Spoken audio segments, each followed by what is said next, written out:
I'm Lily. Today I'm going to read a book called Charlotte Swap. Okay, let's read it. Charlotte Swap by E.B. White. I read this book before, but I'm going to read it one more time. And today I'm going to read a story called Charlotte Swap, Chapter 1 to 3. Okay, let's read it. Chapter 1 Before Breakfast. Where's Papa going with that axe? Said Fawn to her mother as they were sitting at the table for breakfast. Out to the hoghouse, replied Mrs. Herbal. Some pigs were born last night. I don't see why he needs an axe, continued Fawn, who was only 8. Well, said her mother, one of the pigs is a runt. It's very small and weak, and it will never amount to anything. So your father has decided to do away with it. Do away with it? Shrieked Farn. You mean kill it just because it's smaller than the others? Mrs. Errol put a pitcher of cream on the table. Don't yell, Farn, she said. Your father is right. The pig would probably die anyway. Farn pushed a chair out of the way and ran outdoors. The grass was wet and the earth smelled of springtime. Farn's sneakers were sopping by the time she got up by her father. Please don't kill it, she sobbed. It's unfair. Mr. Errol stopped walking. Fawn, he said gently, you will have to learn to control yourself. Control myself? Yelled Fawn. This is a matter of life and death, and you talk about controlling myself. Tears ran down her cheeks as she took hold of the axe and tried to pull it out of her father's hand. Fawn, said Mr. Errol, I know more about raising a little pigs than you do. A weakling makes trouble. Now run along. But it's so unfair, cried Fawn. The pig couldn't help being born small, could it? If I had been very small at birth, would you have killed me? Mr. Errol smiled. Certainly not, he said, looking down at his daughter with love. But this is different. A little girl is one thing, a little runty pig is another. I see no difference, replied Fern, still hanging onto the axe. This is the most terrible case of injustice I ever heard of. A queer looked over John's Arable's face. He seemed almost ready to cry himself. All right, he said, you go back to the house and I'll bring the runt when I come in. I'll let you start it on a bottle like a baby. Then you will see what trouble a pig can be. When Mr. Rebel returned to the house half an hour later, he carried a curtain with it up under his arm. Fawn was upstairs changing her sneakers. The kitchen table was set for breakfast, and the room smelled of coffee, bacon, damp plaster, and wood smoke from the stove. Put it on a chair, said Mrs. Rebel. Mr. Rebel set the curtain down at Fawn's place. Then he walked to the thing and washed his hands and dried them on to the roller towel. Fern came slowly down the stairs. Her eyes were red from crying. As she approached her chair, the curtain wobbled and there was a scratching noise. Fern looked at her father, then she lifted the lid of the curtain.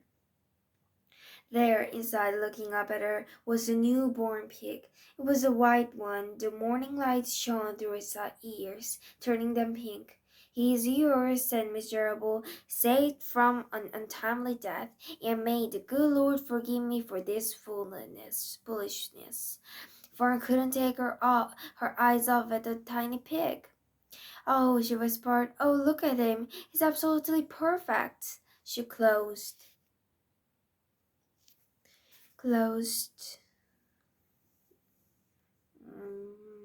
Lilycho lifted the pig out and held it against her cheek. At this moment, her brother Avery came into the room. Avery was 10. He was heavily armed, an air rifle in one hand, a wooden dagger in the other. What's that? He demanded. What's Fawn got? She's got a gas for breakfast, said Mrs. Erble. Wash your hands and face, Avery. Let's see it, said Avery, setting his gun down. You call the miserable thing a pig? That's a fine specimen of a pig. It's no longer big than a white rat. Wash up and eat your breakfast, Avery, said his mother. The school bus will be along in half an hour. Can I have a pig to pop? Asked Avery. No, I only distribute pigs to early risers, said Mr. Erble. Fawn was up at daylight trying to get rid of the word of injustice. As a result, she now has a pig. A small one, to be sure, but nevertheless is a pig. It just shows what can happen if a person gets out of bed promptly. That's it. But Fawn couldn't eat until her little pig had had a drink of milk. Mrs. Turtle found a baby's nursing bottle and a rubber nipple. She poured warm milk into the bottle, lifted the nipple over the top, and handed it to Fawn. Give him his breakfast, she said. A minute later, Fawn was seated on the floor in the corner of the kitchen with her infant between her knees, teaching into the sock from the bottle. The pig, although tiny, had a good appetite and caught up quickly. The school bus honked from the road. "Run!" commanded Mrs. Rubble, taking the pig from Fawn and slipping a donut into her hand. Ava grabbed his gun and other donuts. The children ran out of the road and climbed into the bus. Fawn took no notice of the others in the bus. She just sat and stared out the window, thinking what a blissful world it was, and how lucky she was to have entire charge of a pig. By the time the bus reached school, Fawn had named her pet, selecting the most beautiful name she could think of. "Its name is Wilbur," she whispered to herself. She was still thinking about the pig when the teacher said, "Fawn, what is the capital of Pennsylvania?" "Wilbur," replied Fawn dreamily. The pupils giggled. Fawn blushed. Chapter 2. Wilbur. Fawn loved Wilbur more than anything. She loved to stroke him, to feed him, and to put him to bed. Every morning, as soon as she got up, she warmed his milk, tied his bib on, and held the bottle for him. Every afternoon, when the school bus stopped in front of her house, she jumped out and ran to the kitchen to fix another bottle for him. She fed him again at supper time and again when just going to bed. Mrs. Herbal gave him a feeding around noontime each day when Fawn was away in school. Wilbur loved his milk, and he was never happy when Fawn was warming up a bottle for him. He would stand and gaze up at her with adoring eyes. For the first few days of life, Wilbur was allowed to live in a box near the stove in the kitchen. Then Mrs. Herbal complained he was moved to a bigger box in the woodshed.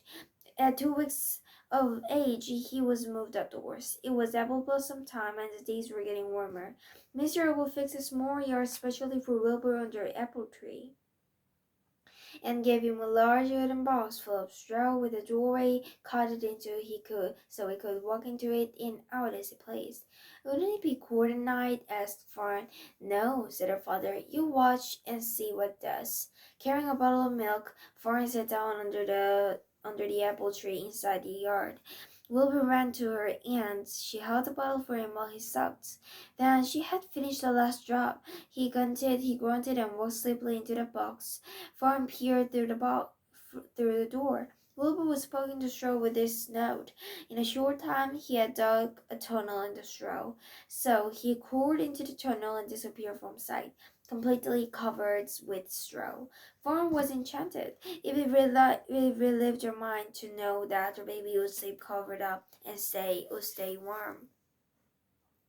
Every morning after breakfast, Wilbur walked up to the railway with Fawn and waited with her till the bus came. She would wave goodbye to him, and he would stand and watch the bus until it vanished around the turn. While Fern was in school, Wilbur would shut up inside his yard.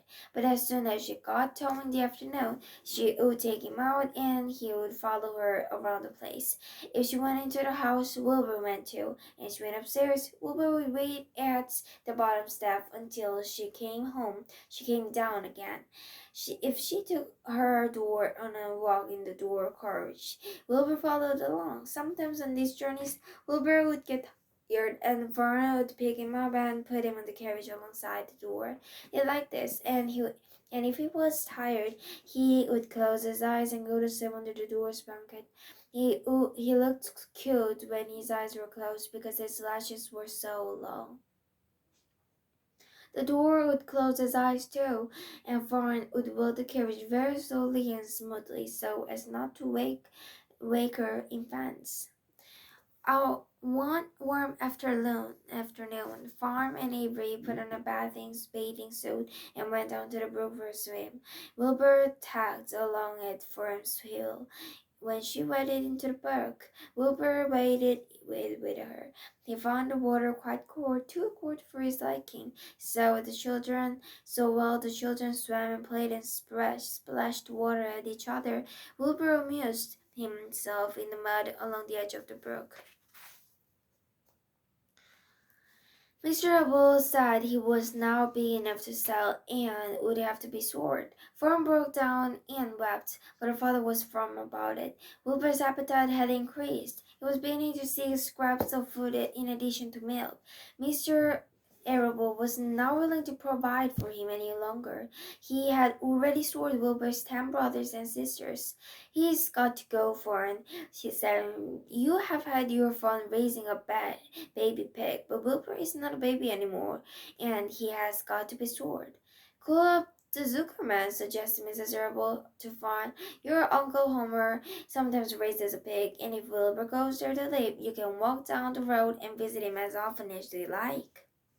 "How much money should I ask for him?" Fawn wanted to know. "Well," said her father, "here's a run. Tell your uncle you've got a pig and you will sell him for $6 and see what he says." It was soon arranged. Fawn phoned and got her Aunt Edith, and her Aunt Edith hollered for Uncle Homer, and Uncle Homer came in from the barn and talked to Fawn. When he heard the price was only $6, he said he would buy the pig. Next day, Wilbur was taken from his home under the apple tree and went to live in a manure pile in the cellar of Zuckerman's farm. So today, I read your story called Charlotte's Web, Chapter 1 and 2. Okay, bye. Thank you for watching. Bye. So chapter 3, Escape.